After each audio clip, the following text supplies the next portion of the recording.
WhatsApp allows users to edit messages.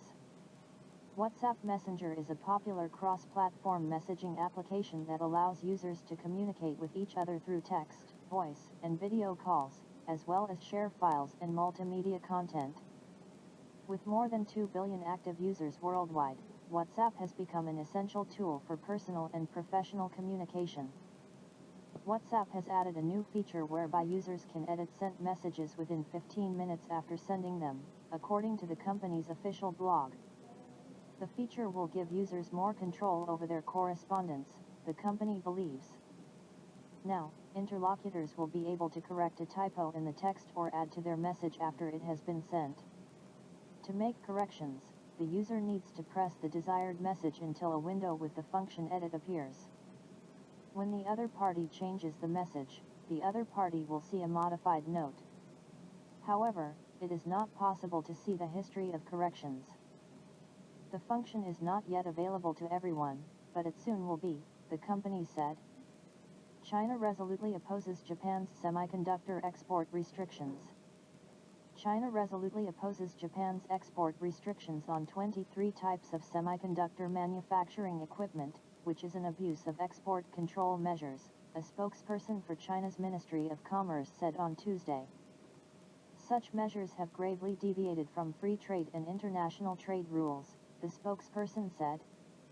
China urges the Japanese side to rectify wrongdoings and safeguard global semiconductor supply chain stability. Stunning new images of the sun released.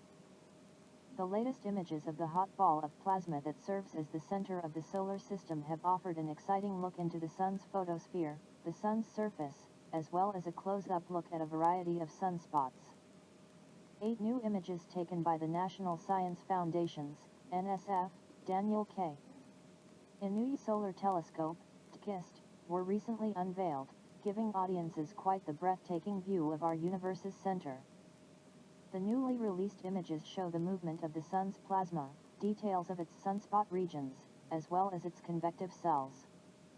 The images, however, also displayed the enormous size and power of the TKIST, which is located at the Haleakala Observatory on the Hawaiian island of Maui, and is the world's largest telescope featuring a 13-foot aperture.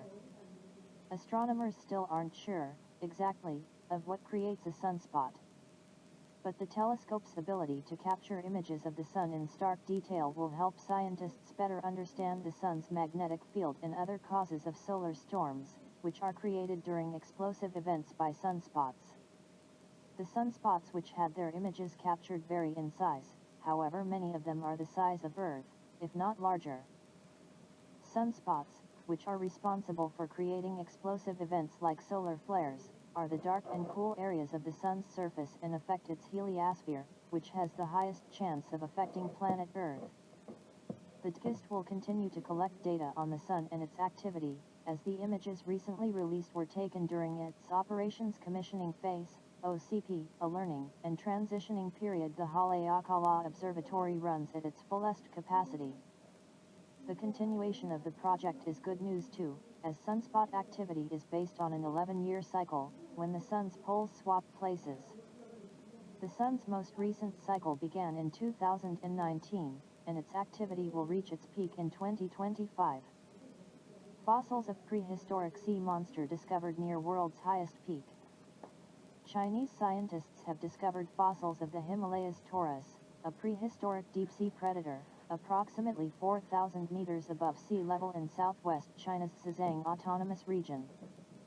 2 Himalayasaurus fossils were found near Gangkar town in Dingri County, about 100 kilometers away from the mountaineering base camp of Mt. Komalangma, the world's highest peak. This latest discovery will further our understanding of the largest known prehistoric animal found on the Qinghai-Zhejiang Plateau, and will contribute to the study of the evolution of life in the region during the Mesozoic era.